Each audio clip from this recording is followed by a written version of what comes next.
Bismillahirrahmanirrahim. Assalamualaikum warahmatullahi wabarakatuh. Kami dari kelompok 5 akan mempresentasikan materi terkait analisis kandungan minyak babi pada kosmetik. Kita tahu sendiri pemakaian kosmetik, penggunaan kosmetik atau alat kecantikan sangat digandrungi atau sudah menjadi keseharian oleh masyarakat Indonesia maupun luar negeri. Maka dari itu, seluruh bahan-bahan dan kandungan yang di dalam kosmetik itu sendiri perlu diperhatikan. Di Indonesia, seperti yang dilansir dari Halal MUI, kosmetik harus mempunyai aspek halal. Bahan-bahan pembuatan kosmetik harus bebas dari bahan-bahan yang haram atau najis, serta tidak boleh memanfaatkan atau mengandung babi dalam proses produksi dan pengolahannya. Nama babi mempunyai karakteristik berupa konsistensi lembut, padat pada suhu kamar, dan semi padat pada suhu 27 derajat Celcius, meleleh sempurna pada suhu 42 derajat Celcius. Dan dari segi komposisi sendiri, asam lemak jenuh yang terbanyak itu adalah asam palminat, sedang asam tak jenuh yang banyak adalah asam oleat. Jika diolah lebih lanjut, menghasilkan lard, styrene, dan refined lard atau hidrogenate lard. Lemak babi biasanya dipakai juga sebagai skin conditioning agent dan peningkat viskositas. Jadi banyak produk-produk yang digunakan itu menggunakan bahan babi. Maka dari itu sangat perhatikan bahan-bahan yang akan digunakan. Selanjutnya, mengapa deteksi bahan-bahan non-halal itu penting? Jadi, deteksi bahan-bahan non-halal untuk menentukan status halal setiap produk-produk kosmetik atau perawatan pribadi, maka penting untuk dilakukan guna menjaga integritas produk-produk halal dan menjaga kepercayaan konsumen. Nah, dalam beberapa tahun terakhir, metode deteksi telah banyak dikembangkan secara luas untuk membantu otoritas keagamaan dalam memverifikasi kepatuhan halal dan membantu mendeteksi keberadaan bahan-bahan non-halal. Adapun beberapa teknik pendeteksian bahan-bahan non-halal dapat dilihat sebagai berikut, yaitu yang pertama ada spektrofotometri FTIR atau Fourier Transform Infrared, kemudian yang kedua ada analisis chemometrik, kemudian yang ketiga ada instrumen PCR atau Polymerase Chain Reaction, kemudian yang keempat ada analisis chematografi gas. Apa sih itu spektrofotometri inframerah atau Fourier Transform Infrared? Nah, spektrofotometri FTIR ini telah banyak dijadikan pilihan dalam analisis minyak dan lemak, di mana FTIR ini cepat dan tidak merusak, sensitif, serta penanganan sampel yang mudah dan ramah lingkungan. Nah, seperti yang kita ketahui bahwa spektrofotometri FTIR ini dilakukan berdasarkan serapan dari radiasi elektromagnetik sinar inframerah yang ditembakkan kepada sampel, sehingga menyebabkan transisi energi rotasi dan vibrasi dari tingkat energi yang terendah. Nah, spektrofotometri inframerah ini dinilai lebih mudah dan cepat dikarenakan preparasi sampel yang sederhana dan hanya memerlukan waktu yang cukup singkat. Juga, FTIR ini relatif tidak menggunakan pelarut organik yang dapat merusak lingkungan, serta FTIR ini juga telah banyak dikembangkan untuk analisis derivat minyak babi, analisis kualitatif atau kuantitatif komponen non-halal dari berbagai macam produk, mulai dari kue dan coklat serta produk kosmetik. Untuk analisis chemometrik ini, data diambil dari hasil spektrum FTIR yang kemudian akan diolah dengan metode PCA atau Principal Component Analysis, dan LDA Linear Discriminant Analysis.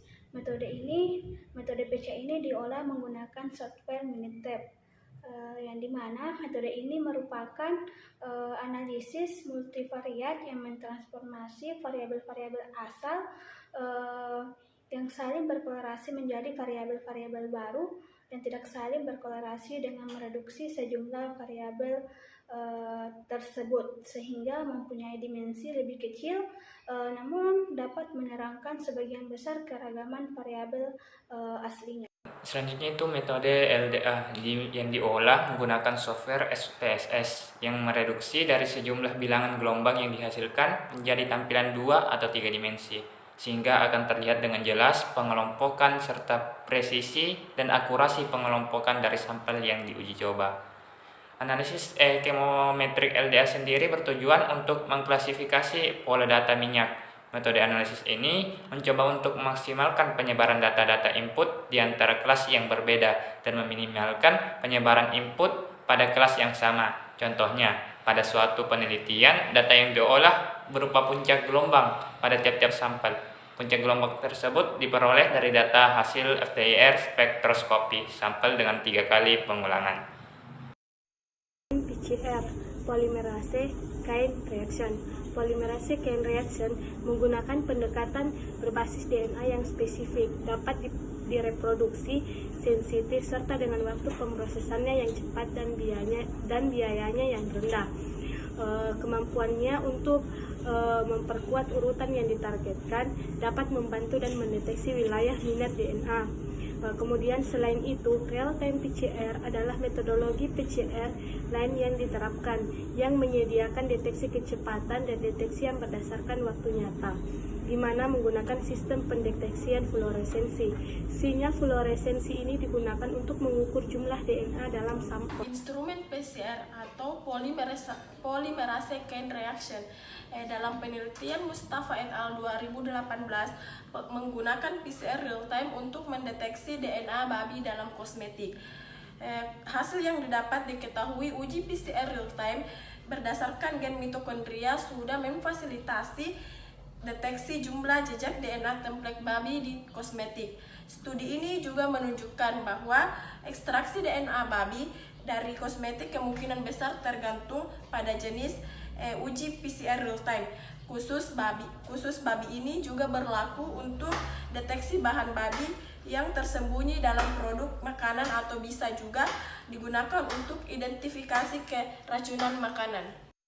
Kromatografi gas atau bisa disingkat dengan GC, di mana kromatografi gas ini merupakan salah satu kromatografi yang dapat digunakan untuk pemisahan dan analisis suatu senyawa.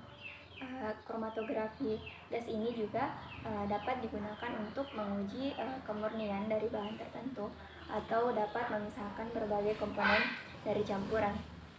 Kromatografi ini juga merupakan metode analisis yang melibatkan fase diam dan fase gerak.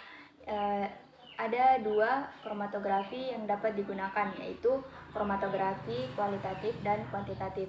Perbedaannya yaitu apabila kromatografi kualitatif itu dapat digunakan untuk melihat ada tidaknya derivat babi.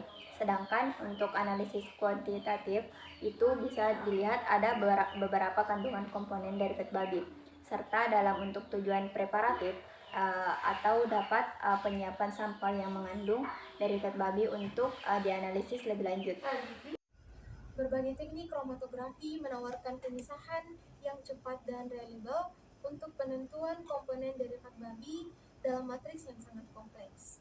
Karena karakteristik kemampuannya untuk melakukan pemisahan, teknik kromatografi yang dihubungkan dengan chemometrika telah digunakan untuk analisis derivat babi dalam berbagai macam produk.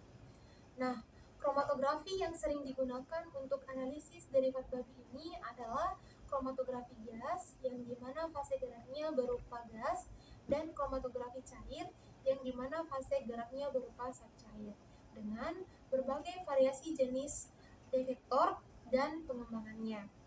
Nah, untuk analisis lemak babi dengan kromatografi gas dilakukan dengan mengamati asam lemaknya yang sebelumnya telah diderivatisasi sebagai metil esternya. Nah, itulah tadi presentasi dari kelompok kami, yaitu kelompok 5, mengenai analisis kandungan minyak babi pada kosmetik. Semoga bermanfaat. Terima kasih. Wassalamualaikum warahmatullahi wabarakatuh.